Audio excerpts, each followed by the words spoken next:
নমস্কার, আমি জয়ন্তী চক্রবর্তী বলছি। স্যাটারডে সাসপেন্স উইথ জয়ন্তীতে আপনাদের সবাইকে স্বাগত জানাই।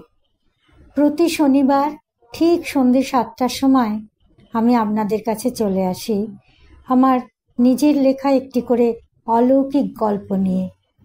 আজকের আপনাদের কাছে যে গল্পটি আমি পরিবেশন করতে চলেছি তার নাম হলো ষাটকুমারীতলা। ইতিহাসের কাহিনীকে প্রেক্ষাপটে রেখে বর্তমান যুগের উপযোগী এই গল্প আশা করি আপনাদের সকলেরই ভালো লাগবে।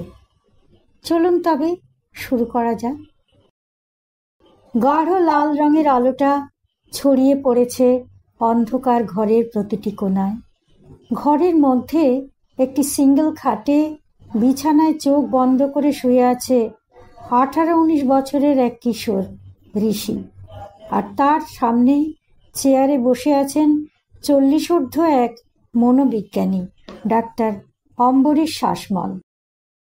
ঋষি নামের কিশোরটি মাত্র দিন 15 হলো হায়ার সেকেন্ডারি পরীক্ষা দিয়েছে, আর এই মনোবিজ্ঞানী গবেষক ডাক্তার শাসমল হলেন ভারত বিখ্যাত সাইকিয়াট্রিস্ট। দেশি বিদেশি অসংখ্য ডিগ্রি তার নামের গায়ে গহনার মতো জড়িয়ে আছে। তিনি শুধু যে রোগীর চিকিৎসা করেন তাই নয়, মানব মনের অন্ধকার অলিতে গলিতে, মনোঅরণ্যের অন্ধকার গুহায় জ্বলন্ত মশাল হাতে নেমে যাওয়াই হলো তার কাজ।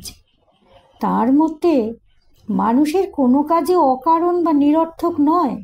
ব্যক্তির প্রত্যেকটি কাজের পিছনেই আছে কোনো না কোনো কারণ, আর সেটিকে আবিষ্কার করতে না পারলে আমরা আচরণটিকে নিরর্থক বলে মনে করি, লোকটিকে মনে করি পাগল।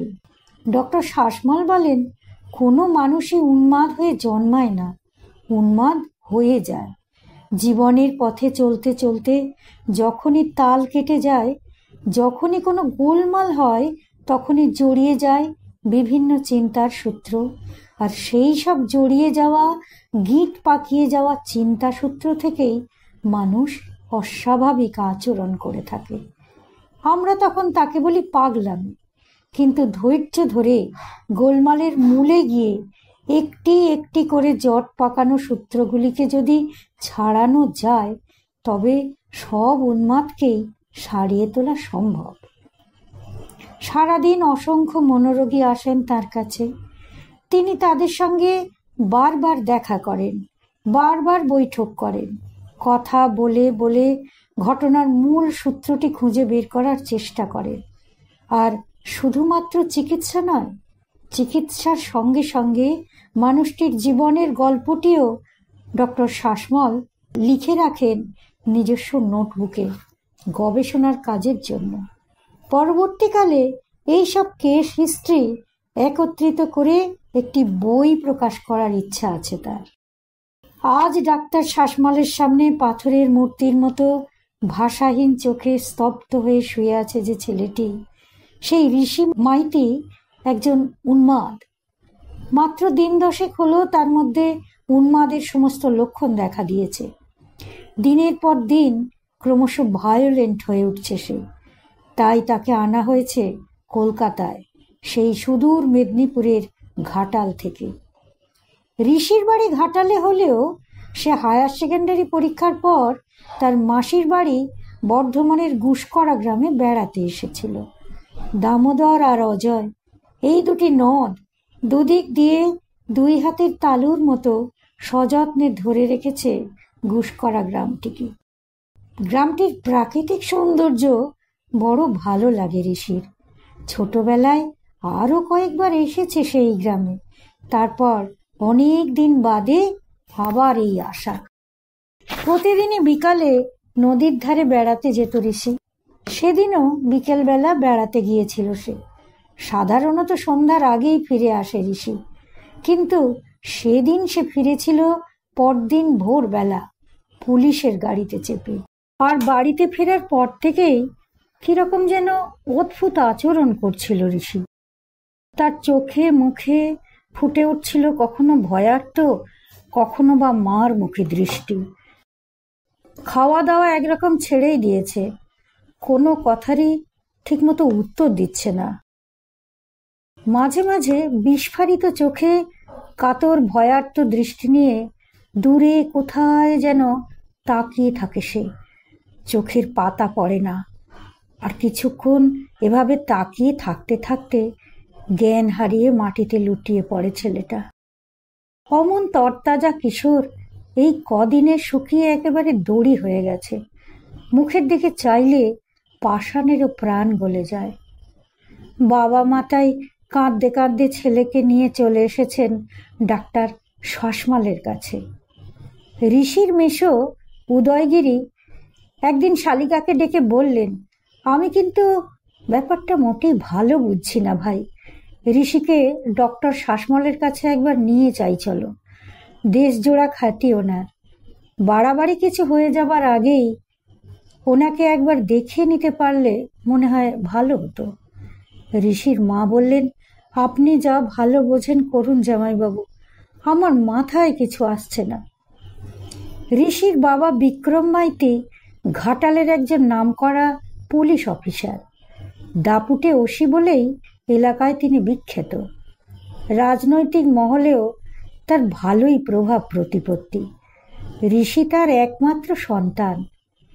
ঋষির এই দুর্ঘটনার পর থেকে একেবারে যেন ভেঙে পড়েছেন তিনি, হতভম্ব হয়ে গেছেন। উনিও বললেন, হ্যাঁ দাদা, আপনি যা ভালো বোঝেন করুন, আমার কিছুই মাথায় আসছে না। উদয়বাবুর পাশে বসেছিলেন তার অন্তরঙ্গ বন্ধু অখিলেশ সান্যাল। অখিলেশ সান্যাল একজন ঐতিহাসিক, ঘুষকরা কলেজের ইতিহাসের অধ্যাপক। তিনি বললেন, ভয় নেই বিক্রমবাবু, ডক্টর শাসমল ভারতের সেরা মনোবিজ্ঞানী। সাধারণ পাগলের ডাক্তার বলতে যা বোঝায় উনি তা নন। প্রত্যেকটা রোগীকে নিয়ে উনি রীতিমতো গবেষণা করেন।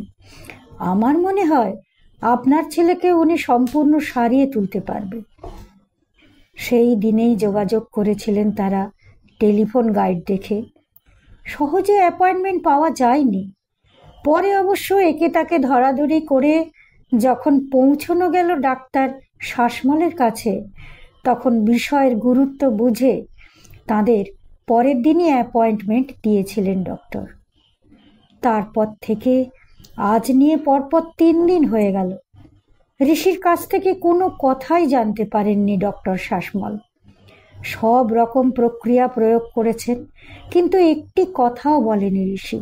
শুধু ফ্যাল ফ্যাল করে তাকিয়ে থেকেছে, আর তার চোখে ফুটে উঠেছে অর্থহীন এক আতঙ্কিত বোবা দৃষ্টি। আজও বিছানার ওপর পাথরের মূর্তির মতো শুয়ে আছে ঋষি, চোখ বন্ধ। ডাক্তার বললেন, দেখো ঋষি, তাকিয়ে দেখো ভালো করে, কি দেখতে পাচ্ছ চোখের সামনে? ঋষি আগের মতোই নির্বাক, নিস্পন্দ। কিছু দেখতে পাচ্ছ না? ঋষি এবার নিঃশব্দে মাথা নাড়ে। সত্যি কিছুই দেখছে না সে। নিশ্চয়ই দেখতে পাবে, আচ্ছা দাঁড়াও বলে ঘরের লাল আলোটা বদলে নীল আলো জ্বেলে দিলেন ডক্টর শাসমল। এবার দেখো তো, এবার নিশ্চয়ই কিছু দেখতে পাবে। ভয় পেও না, কোনো ভয় নেই তোমার। ঋষির পিঠে সস্নেহে হাত রাখলেন তিনি। একটু কাছে সরে এলেন। বলো তো এবার ঠিক কি দেখছো? হঠাৎ নাক মুখ দিয়ে একটা অমানসিক তীব্র চিৎকার বেরিয়ে আসতে লাগলো ঋষির। ভয়ঙ্কর বিভৎস সে আওয়াজ শুনে পাশের ঘর থেকে ছুটে এলেন ঋষির বাবা মা। কিন্তু ততক্ষণে জ্ঞান হারিয়ে মাটিতে লুটিয়ে পড়েছে ঋষি। বছর 20 তরতাজা যুবক, বেড়াতে এসেছিল মাসির বাড়ি। সেদিন সন্ধ্যাবেলা একা একা বেড়াতে বের হলো। তারপর আর ছেলের কোনো পাত্তাই নেই। সারা রাত খোঁজাখুঁজি, থানা, পুলিশ। শেষে ভোর রাতে টলতে টলতে বাড়ি ফিরল ছেলে, আর এসেই লুটিয়ে পড়ল মাটিতে। সেই থেকে বারবার জ্ঞান হারাচ্ছে ছেলেটা। শহর থেকে বড় বড় ডাক্তার ডেকে এনেছেন ঋষির মেশো, কিন্তু কেউই ধরতে পারেননি রোগের আসল উৎসটা কোথায়। অবশেষে সাইকিয়াট্রিস্ট ডাক্তার শাসমলের চেম্বারে নিয়ে আসা হয়েছে তাকে। অনেক কাঠখড় পোড়াতে হয়েছে অ্যাপয়েন্টমেন্ট পেতে। ডাক্তার শাসমলের কাছে এই নিয়ে তৃতীয় অধিবেশন, কিন্তু ফলাফল একই। শুধু এবার ঋষি একটু বেশি ভয় পেয়েছে। চেয়ার ছেড়ে উঠে দাঁড়ালেন ডাক্তার। আলো জ্বেলে দিলেন ঘরে। ঋষির বাবা মার উৎকণ্ঠিত মুখের দিকে তাকিয়ে চোখ নামিয়ে নিলেন তিনি। আবারও ব্যর্থতা, আবারও নিষ্ফল হলো সমস্ত চেষ্টা। অস্থিরভাবে মেঝেতে পায়চারি করছিলেন ডাক্তার শাসমল। হঠাৎ তিনি থামলেন, সোজা তাকালেন ঋষির বাবার মুখের দিকে। আচ্ছা মিস্টার মাইতি, আপনার ছেলে কি ছবি আঁকতে পারে? মোটামুটি পারে, ক্লাস 8 অবধি তো শিখিয়েছি, তারপর পড়াশোনার চাপে আর কন্টিনিউ করা হয়নি। ব্যাস ব্যাস, ওতেই হবে। ততক্ষণে জ্ঞান ফিরেছে ঋষির। ডাক্তারবাবু ওর সামনে একটা সাদা কাগজ আর পেন্সিল রাবার রেখে দিয়ে বললেন, ঋষি। খুব নরম গলায় ডাকলেন ডাক্তারবাবু, ঋষি, তুমি যা দেখে ভয় পাচ্ছ তার একটা স্কেচ আঁকো তো এই কাগজে। আমরা পাশের ঘরে আছি। সবাইকে নিয়ে ডাক্তারবাবু পাশের ঘরে চলে গেলেন। চেম্বারের পাশের এই ঘরটা ডাক্তারবাবু স্টাডি। এখানে বসে অনেক রাত অবধি পড়াশোনা আর লেখালেখি করেন তিনি। চাকরকে 5 কাপ চা দিতে বলে সবার সঙ্গে 3টি মুখোমুখি সোফার একটিতে বসে পড়লেন তিনি। ঋষির বাবার দিকে চেয়ে প্রশ্ন করলেন, আচ্ছা বিক্রমবাবু, আপনি কি করেন? উনি থানার ওসি। ঋষির মেসমশাই উত্তর দিলেন। ও আইসি। ডাক্তার শাসমল কথাটা বলে অনেকক্ষণ নিজের মনে মাথা নেড়ে নেড়ে কি একটা ভেবে নিলেন। তারপর বললেন, আচ্ছা, ও কি খুব চুপচাপ না ডানপিটে স্বভাবের? ঋষির বাবা বললেন, দেখুন, ঋষি খুবই ভালো ভদ্র ছেলে, কিন্তু ইদানিং একটু কুসঙ্গে পড়ে। কি করেছে? মারামারি, গুন্ডামি? ডাক্তার হেসে জিজ্ঞেস করলেন। বিক্রমবাবু বললেন, না না, ওসব কিছু নয়, ওই বয়সকালে যা হয় আর কি। ডক্টর শাসমল বললেন, মানে মেয়েদের প্রতি দুর্বলতাটা একটু বেশি রকম, তাই তো? না না, ঠিক তা নয় ডাক্তারবাবু, আজকাল মেয়েগুলো তো কেমন যেন গায়ে পড়া না। কথাগুলো বললেন ঋষির মা ডাক্তারবাবুর দিকে তাকিয়ে। ডাক্তারবাবু এ কথারও কোনো প্রত্যুত্তর দিলেন না। তারপর কিছুক্ষণ কেটে গেছে এ কথা সে কথায়। হঠাৎ ভারী কিছু একটা পড়ে যাবার শব্দে চমকে উঠে সবাই ছুটলেন। এ ঘরে এসে দেখলেন ঋষি মাটিতে পড়ে আছে, তার হাতের পেন্সিলটা ছুরির ভঙ্গিতে ধরা। মাকে দেখেই চিৎকার করে কেঁদে উঠল সে, মা, মাগো, মেরে ফেলবে আমায়, আমায় মেরে ফেলবে ওরা। কারা? কারা বাবু, কারা? আমায় বল। ওই ওই ওই যে ওরা ওরা ওরা আমায় মেরে ফেলবে, মা, বাঁচাও, বাঁচাও, আমায় বাঁচাও। সবাই তাকিয়ে দেখল ড্রয়িং খাতাটা জুড়ে একটা কাঁচা হাতের স্কেচ। লাইন দিয়ে এগিয়ে আসছে একদল তরুণী, তাদের চোখে জ্বলন্ত দৃষ্টি, হাতে জ্বলন্ত মশাল। ঋষির মা আকুল হয়ে কেঁদে বললেন, কেন মারবে খোকা? তোকে কেন মারবে ওরা? কি করেছিস তুই? আমি মেয়েটাকে একা একা জানি না, আমি কিচ্ছু জানি না, আমি কিছু করিনি মা, বিশ্বাস করো, আমি কিচ্ছু করিনি। আবার অজ্ঞান হয়ে পড়ে গেল ঋষি। আমি জানি, আমি বলছি বাকিটা। সবাইকে অবাক করে দিয়ে এবার মুখ খুললেন ডাক্তার অমিতাভ সান্যাল, ঘুষকরা কলেজের ইতিহাসের অধ্যাপক। ডাক্তার সান্যাল বলে চললেন, সম্ভবত সন্ধ্যার অন্ধকারে সেদিন একা একটি মেয়েকে দেখে ঝাঁপিয়ে পড়েছিল ঋষি। মনে হয় এরকম কুকর্মে ও কম বেশি অভ্যস্ত।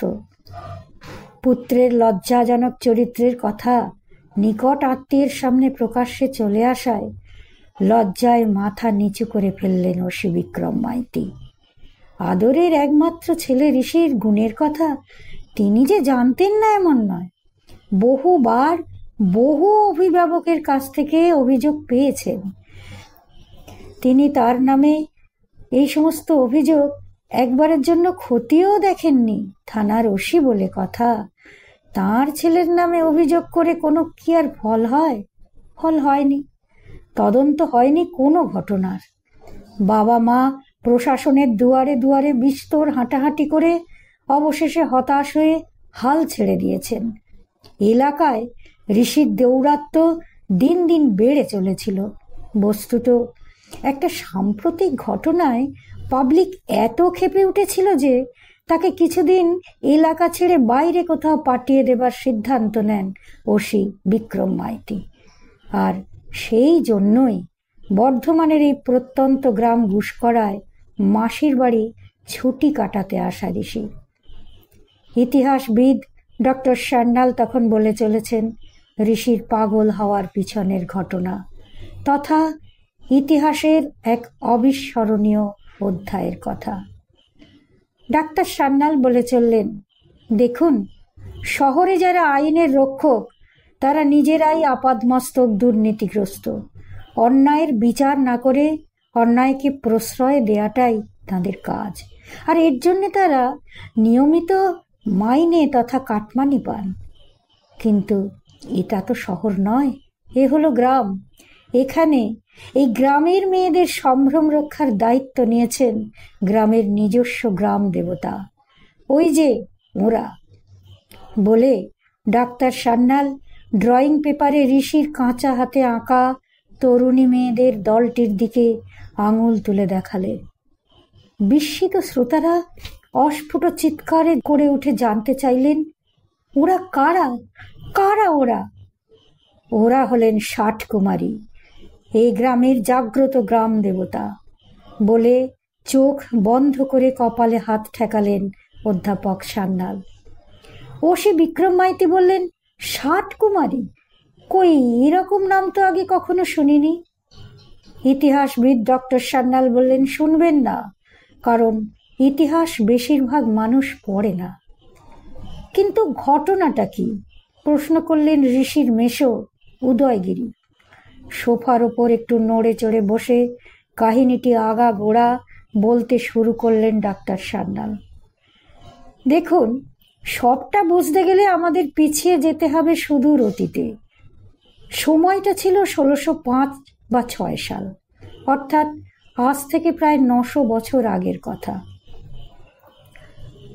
বাংলার 12 ভূঁইয়ার একজন ছিলেন প্রতাপাদিত্য রায়। যশোর জেলার জমিদার তথা রাজা প্রতাপাদিত্যের অধীনে তখন বাংলার বিস্তীর্ণ অঞ্চল। দিল্লির মুঘল সম্রাট আকবর বাদশার বিরুদ্ধে বিদ্রোহ ঘোষণা করেছিলেন তিনি। আকবর বাদশার বারবার প্রতাপকে দমনের জন্য বিভিন্ন সেনাপতি পাঠিয়েও ব্যর্থ হয়েছিলেন।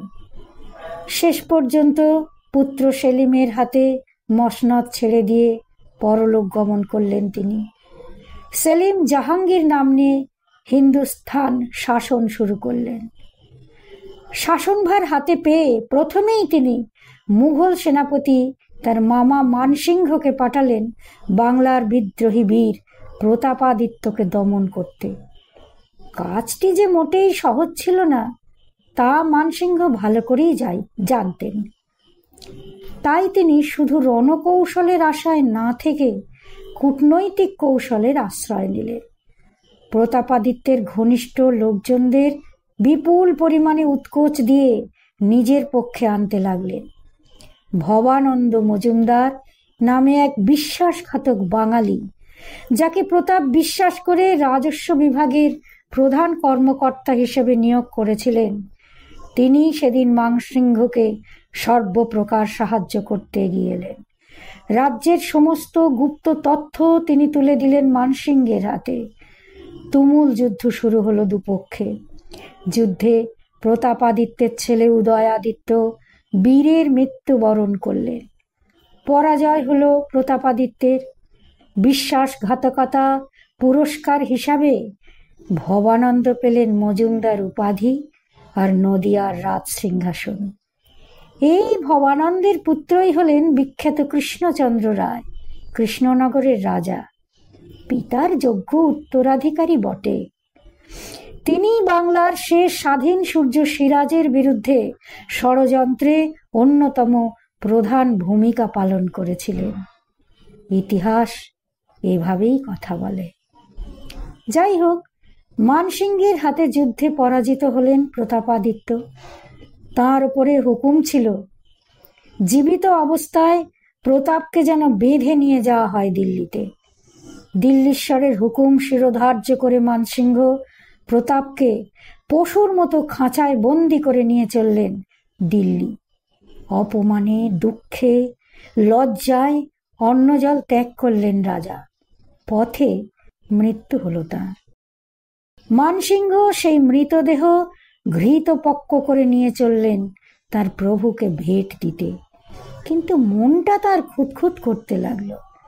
তার প্রভুর হুকুম ছিল প্রতাপাদিত্যকে জীবিত অবস্থায় ধরে নিয়ে আসতে, কিন্তু সে তো আর পালন করা গেল না। তাই মানসিংহের মনটা খুঁতখুত করতে লাগলো। এদিকে মুঘল বাহিনী দিল্লির পথে চলতে চলতে এই গুসকরা গ্রামের প্রান্তে দামোদর নদীর তীরে এসে ছাউনি ফেলল। একদিন বিকালে সেনাপতি মানসিংহ নদীর তীরে হাওয়া খাচ্ছিলেন। হঠাৎ তার চোখে পড়ল একদল কিশোরী মেয়ে নদী থেকে জল নিয়ে গ্রামের পথে ফিরে চলেছে। এই দৃশ্যটা দেখেই মাথায় দুষ্টু বুদ্ধি জেগে উঠল মানসিংহের। তিনি ভাবলেন, জীবিত অবস্থায় প্রতাপকে তো ধরে নিয়ে যেতে পারলেন না, এজন্যে বাদশাহ সেলিম হয়তো অপ্রসন্ন হবেন। তাই তাকে প্রসন্ন করার জন্য ভালো রকম জীবিত ভেট চাই। সেই রাতেই গ্রামের কুটিরগুলি লুণ্ঠন করে ধরে নিয়ে আসা হলো 60 জন কুমারী মেয়েকে। মেয়েগুলিকে বন্দিনী করে মহানন্দে মানসিংহ ভাবলেন, এই 60টি কুমারী উপহার পেয়ে মহান সেলিম বাদশাহ নিশ্চয়ই দারুণ খুশি হবে। তখন প্রতাপকে জীবন্ত ধরে নিয়ে যেতে না পারার অপরাধ মার্জনা করেও দিতে পারেন জাহাঙ্গীর বাদশাহ। সেই দিন বিশ্রাম নিয়ে পরদিনই দিল্লির পথে রওনা হবার কথা মুঘল সেনাবাহিনীর। কিন্তু তার হলো না। সেদিন গভীর রাত্রে সেই 60 জন কুমারী কোনোভাবে লুকিয়ে বেরিয়ে এলেন মুঘলদের তাঁবু থেকে। তারপর জ্বলন্ত মশালের আগুন ছুঁইয়ে দিলেন একে অপরের শরীরে। নিজেদের ধর্ম সম্ভ্রম বাঁচাতে এই চরম পন্থাই সেদিন বেছে নিলেন তারা। তারপর প্রশ্ন করলেন মনোবিদ ডক্টর শাসমল। অধ্যাপক সান্যাল বলতে লাগলেন, তারপর দাউ দাউ করে জ্বলে উঠল আগুন। সে আগুনে শুধু সেই ফুলের মতো সুন্দর মেয়েগুলি পুড়ে ছাই হয়ে গেল না, আগুনের লেলিহান শিখা ছুটে এলো মুঘল সেনা ছাউনিতেও। দাউ দাউ করে পুড়তে লাগলো মুঘল শিবির। যখন আগুন নেভানো হলো ততক্ষণে সব শেষ। বহু মুঘল সৈন্য সহ ওই 60 জন কুমারী কন্যা পুড়ে ছাই হয়ে গিয়েছে। এতগুলি মেয়ের আর কোনো চিহ্নই রইল না। তাঁবুর বাইরে শুধু পড়ে রইল এক রাশ কালো ছাই। স্তব্ধ হয়ে আছে সারা ঘর। অনেকক্ষণ পর নীরবতা ভাঙলেন প্রফেসর সান্যাল। সেই থেকে এই এলাকায় কোনো মেয়ে আক্রান্ত হলেই ওরা ছুটে আসেন। 60টা জ্বলন্ত মশালের আগুনে জ্বলে পুড়ে ছাই হয়ে যায় দুষ্কৃতী।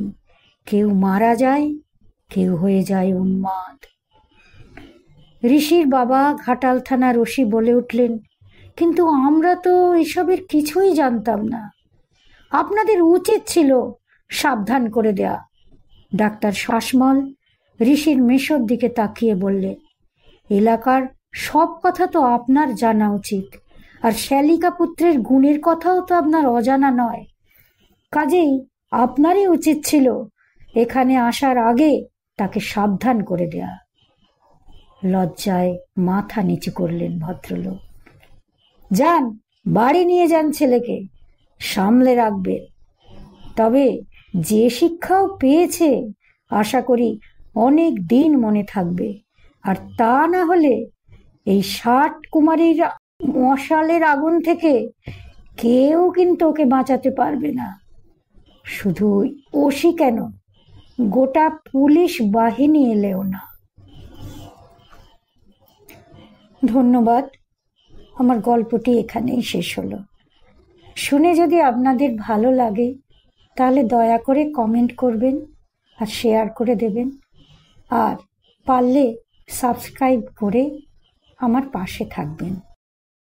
নমস্কার, শুভরাত্রি।